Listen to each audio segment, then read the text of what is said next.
ప్రాజెక్టులకు సంబంధించిన కాలువలను మనం ఏదైతే ఏర్పాటు చేస్తున్నామో ఆ కాలువల గట్లెంబడి కూడా తాటి చెట్లను ఈత చెట్లను సాగునీటి ప్రాజెక్టుల దగ్గర కూడా తాటి చెట్లను ఈత చెట్లను పెంచే విధంగా మన ప్రభుత్వం ప్రత్యేకమైన ప్రణాళిక తీసుకోవాలి. దీనికి సంబంధించిన కార్యాచరణను కూడా శ్రీధర్ బాబు గారు మిత్రుడు ఇతర అధికారులతో మాట్లాడి ప్రభుత్వానికి ఒక నివేదిక తీసుకొస్తే తప్పకుండా ఈ కుల వృత్తిని కాపాడడానికి అవసరమైన చర్యలు చేపట్టడం జరుగుతుంది అని చెప్పి నేను ఈ వేదిక మీద నుంచి విజ్ఞప్తి చేస్తున్నా.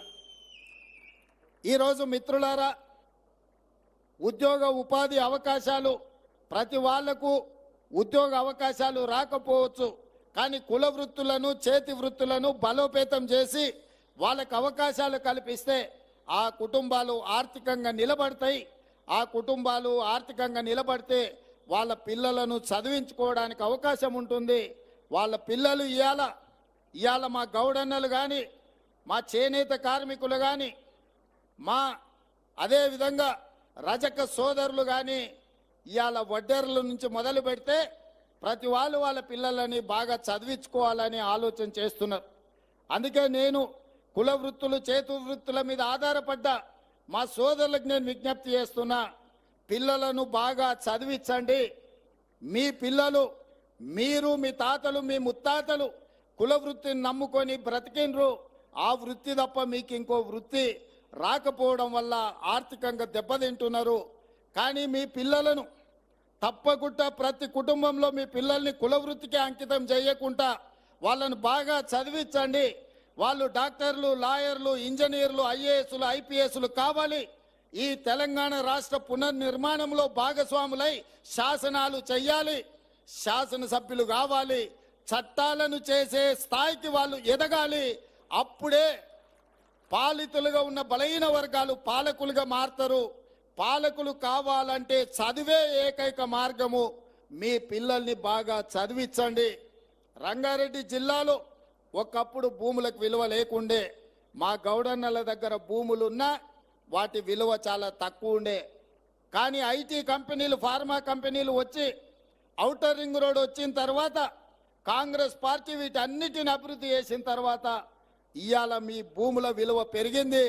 ఇవాళ రంగారెడ్డి జిల్లాలో భూమి దేశంలోనే ఎక్కడ లేనంత విలువ, 100 కోట్లకు ఎకరం అమ్ముడుపోయే భూమి ఎక్కడైనా ఈ భూమి మీద ఉంది అని అంటే అది రంగారెడ్డి జిల్లాలోనే అని చెప్పి నేను ఈ సందర్భంగా చెప్పదలుచుకున్నా.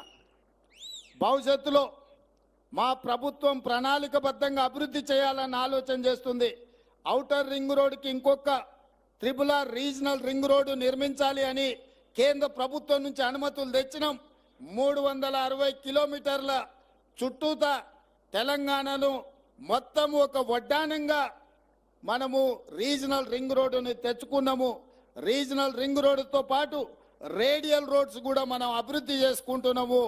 అప్పుడు రంగారెడ్డి భూములు బంగారం అవుతాయి.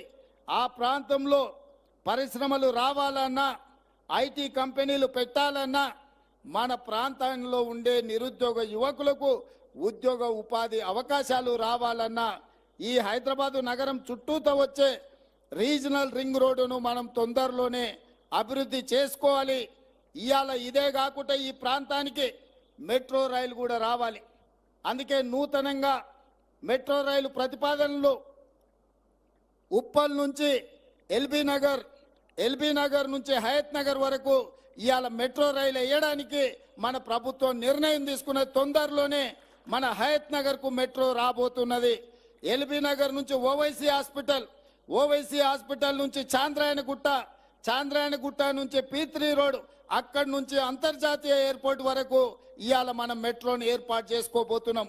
రేపు ఎవరైనా హయత్ నగర్లో మెట్రో ఎక్కిండ్రంటే అంతర్జాతీయ ఎయిర్పోర్ట్ వరకు అంతరాయం లేకుండా ఎల్బీ నగర్ నుంచి ఓవైసీ హాస్పిటల్, అక్కడి నుంచి చాంద్రాయణగుట్ట, అక్కడి నుంచి ఎయిర్పోర్ట్కు పోయేటట్టు ఇవాళ మనం మెట్రో రైలు వేసుకుంటున్నాం. దీనికి సంబంధించి అన్ని ప్రణాళికలు సిద్ధమైనవి. 6 నెలలు మన ప్రభుత్వం వచ్చి అవి పూర్తి చేసుకుంటే 3 నెలలు పార్లమెంట్ ఎన్నికల కోడులోనే మన కాలం గడిచిపోయింది. మొన్ననే ఎన్నికలు ముగిసినాయి. ఇప్పుడే పరిపాలన మీద దృష్టి పెట్టినాం. ప్రణాళికబద్ధంగా అభివృద్ధి చేసుకోవాలి. అదేవిధంగా మహేశ్వరం ప్రాంతంలో ఏదైతే 25,000 ఎకరాల భూసేకరణ జరిగిందో మొత్తం ఐటీ ఫార్మా కంపెనీలు పెడితే మన ప్రాంతం అంతా కలుషితం అవుతుందన్న ఆలోచనతోని అక్కడ వివిధ అభివృద్ధి కార్యక్రమాలు తీసుకెళ్లాలని, అక్కడ యూనివర్సిటీలు పెట్టాలని, అక్కడ ఐటీ కంపెనీలను పెట్టాలని, అక్కడ పెట్టే ఫార్మా కంపెనీలలో కూడా పొల్యూషన్ లేకుండా ఓన్లీ టాబ్లెట్స్ తయారు చేసే కొంత భాగమే ఇవ్వాలని, ఎలక్ట్రిక్ కార్లను ఉత్పత్తి చేసే పరిశ్రమలను తీసుకురావాలని, బ్యాటరీలను తయారు చేసే పరిశ్రమలను తీసుకురావాలని, అక్కడనే స్పోర్ట్స్ యూనివర్సిటీ పెట్టాలని, అక్కడనే మెడికల్ హెల్త్ హబ్ క్రియేట్ చేసి మెడికల్ టూరిజంలో ప్రపంచంలో నుంచి ఎవరికి ఏ వైద్యం కావాలన్నా మన హైదరాబాద్ ఎయిర్పోర్ట్ నుంచి మన రంగారెడ్డి జిల్లాలో ఒక మెడికల్ టూరిజంని అక్కడ ఎస్టాబ్లిష్ చేయాలని ప్రణాళికలన్నీ మా మిత్రుడు IT and industries minister Sridhar Babu garu ప్రణాళికలు సిద్ధం చేస్తున్నారు. తొందరలోనే హైదరాబాద్ నగరం ముఖ్యంగా